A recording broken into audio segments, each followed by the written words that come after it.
हमारे कार्यकर्ताओं ने दिन रात मेहनत किया, अनथक प्रयास किया। हमारे कैंडिडेटों ने एक दिन रात करके अपनी जनता से वायदे किए कि भाई हम लोग आप लोगों को इस गंदगी से, इस कीचड़ से, इस चोर के चुंगल से निकाल के एक बेहतरीन जिंदगी आप लोग जी सको, उसके लिए अच्छी पॉलिसी बनाएंगे। जन कल्याणकारी नीतियां लागू करके हर व्यक्ति को उस कल्याणकारी योजना का लाभ मिल सके, उसकी व्यवस्था करेंगे। लोगों ने इन बातों के साथ साथ माननीय प्रधानमंत्री नरेंद्र मोदी जी ने जो कहा ना कि भाई हम तुम्हारे लिए ये काम करेंगे तो करेंगे, गारंटी है मोदी की, तो लोगों ने मोदी जी की गारंटी के ऊपर ऐसी मोहर मारी, केजरीवाल साफ हो गया। सर, अरविंद केजरीवाल साफ हो चुके हैं। मैनिफेस्टो पर विश्वास किया गया है, मोदी की गारंटी यानी गारंटी पूरी होने की गारंटी। कई चुनौतियां हैं, जिस तरीके से मैनिफेस्टो में, वचन पत्र में कई चीजें मेंशन की गई थी, किस तरीके से पूरा करते हुए नजर आएंगे? बताऊं, चुनौतियां होती हैं मगर काम करने वाले के सामने कोई चुनौतियां नहीं होती। ये चुनौतियां जब तक है जब तक आदमी उस काम में हाथ नहीं डालता। अगर मैं निकम्मा हूं, निठल्ला हूं, मैंने कोई काम ही नहीं करना, मैंने करनी मौज है, तो मैं उस दिशा में अपना दिमाग लगाऊंगा तो समस्या मुंह बांट कर सुरसा की तरह बाट देखती रहेगी, समस्या हल नहीं होगी और ज्यादा फंस जाएगी। केजरीवाल ने यही काम किया, 10 साल समस्याओं की तरफ देखा नहीं, नीतियां बनाई, उन नीतियों में साठगांठ करी, साठगांठ करके पैसे कमाता रहा, लोग बाढ़ में जाए। वो सुरसा की तरह मुंह बाके खड़ी हुई समस्या ने विकराल रूप धारण कर लिया।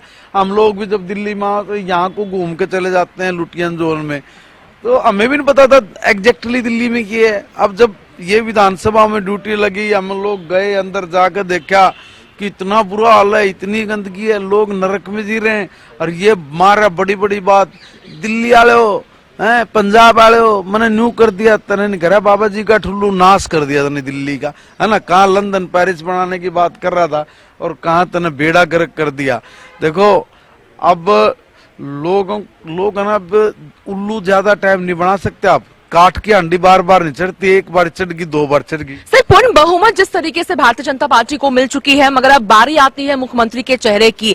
क्या लगता है, चूंकि नई दिल्ली विधानसभा की अगर हम बात करते हैं, जिस तरीके से शीला दीक्षित भी वहां से मुख्यमंत्री बनी थी, विधानसभा चुनाव जीती, मुख्यमंत्री बनी, अरविंद केजरीवाल भी मुख्यमंत्री बने, तो क्या लगता है परवेश वर्मा या फिर कोई और? देखिए, ये बताने का हमारा कोई लॉजिक बनता है नहीं, चूंकि आप समझे हैं विधानसभा को, अपने काम किया है। देखिए, हम लोग एक अलग राज्य से आते हैं और दूसरा क्या कि भी ये काम हम नहीं करते, ये काम पार्लियामेंट्री बोर्ड करता है। पार्लियामेंट्री बोर्ड किसी भी कार्यकर्ता को बनाएगा, मुख्यमंत्री जो बनेगा उसने एक आइडियोलॉजी पे काम करना है, एक विचार के ऊपर काम करना है और एक पॉलिसी बना के इस प्रदेश के लोगों को माननीय प्रधानमंत्री जी ने जो जो बातें कही हैं उनको पूरा करना है। एक आखिरी सवाल, अरविंद केजरीवाल, मनीष सिसोदिया के राजनीतिक भविष्य को किस तरीके से देख रहे हैं? लोगों ने कब्र खोद के इतने गहरे में दबा दिए, ये लोग तो कभी बार वैसे भी नहीं आने देना चाहिए। अरे जिन व्यक्तियों ने अन्ना हजारे जी जैसे देवता वर्ग आदमी की पीठ में छुरा गोप्या हो, बाबा रामदेव जी के साथ विश्वासघात करा हो और फिर उन्हीं लोगों को चोर बदमाश ठग बता दें और खुद ऐसे बन के दिखा रहे थे, पता नहीं क्यों होगा, है ना। वो सारी पोल पट्टी पट गई दुनिया के सामने, अब खुद हो रहे। देखो, ये ऐसे सातिर लोग हैं जो अपनी अकल, अपनी बुद्धि से काम नहीं करते। गारंटी से कह रहा हूं, जो इनके काम करने के तरीके, जो इनके लक्षण है ना, ये ना सारे के सारे कहीं न कहीं इंटरनेशनल किसी फोर्सेज के हिसाब से चलने वाले लोग हैं कि इनके हाथ में वो लोग स्क्रिप्ट लिख के दे देते हैं। ऐसा लगता है कि वो उस स्क्रिप्ट के ऊपर काम करते हो। कई उदाहरण है, अब यमुना जी का उदाहरण क्या था। एक बात बताओ, चुनाव चल रहा है, इसमें ये एकदम कहां से आ गया बीच में, भाई हरियाणा वालों ने जहर घेर दिया और वो दिल्ली के लोगों ने मारेंगे। क्या मतलब था? इसका मतलब ये था कि भी ये जनता चुनाव है, स्क्रिप्ट थी या विदेश की, इंटरनेशनल पक्की बात है, उनका काम करना था। उनका काम करने के लिए इन्होंने बोल दिया और इनको कह दिया होगा उन्होंने अखिलेश से ना, क्योंकि तुम बड़े नेता हो, थारी बात को सारी दुनिया सुने है ना, अब मीडिया में 24 घंटे रहते हो तो लोग तुम्हारी बात पे विश्वास करेंगे, एक तरफा दिल्ली तुम्हें वोट कर। लेकिन मानना पड़ेगा, कड़ारी जिस तरीके की जवाब यमुना को लेकर के आप लोगों ने दिया है। नहीं, मैं वही है ना, ये तो इस धोखे में था ना। अगर भाई लोग सुनेंगे और धड़ाधड़ करके तीसरी बार भी वोट दे देंगे, इनकी ये गलतफहमी थी। अब एक बात बताओ, कितनी पापी बात करी इस आदमी ने। ये इसका दिमाग नहीं है, मैं इसलिए कह रहा हूँ। और अगर ये इसका दिमाग है कि भाई हरियाणा वाले लोगों ने जहर घेर के दिल्ली के लोगों को मार रहे हैं, तो कितनी घटिया सोच है इसकी।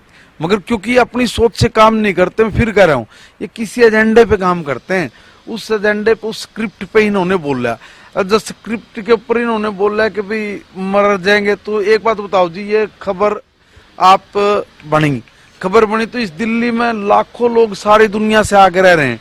जब ये लाखों लोग यहाँ पे आकर रह रहे हैं, तो जो भी जिस भी देश का होगा वो इस खबर को पढ़ेगा, कहेगा कि यार कोई इस देश में, भारत में कोई एक स्टेट राज्य है हरियाणा, तो वहाँ के लोगों ने ना बड़े मुठियां भर भर के जहर की यमुना जी में डाल दी दिल्ली के लोगों को मारने के लिए। इसलिए लोग कहेंगे तुम आ जाओ छोड़ के। यानी भारत को बदनाम करना कि भारत में ऐसे लोग जहर देकर लोगों को मार देंगे पानी में।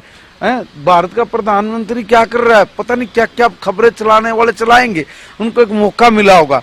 भारत की बदनामी की भी चिंता नहीं करी इन बेड़ियों ने, उनके मंसूबों को पूरा करने के लिए या अपनी सोच को दर्शाने के लिए या यहाँ के लोगों को ठगने में इन्होंने मतलब कति को तय बरती। आदमी भी कहने का मन नहीं करता, और आम तो ये टट्टू गए हैं। बहुत बहुत धन्यवाद हमारे साथ बातचीत करने के लिए। तो हम सुन रहे थे कैबिनेट मंत्री महिपाल ढांडा को।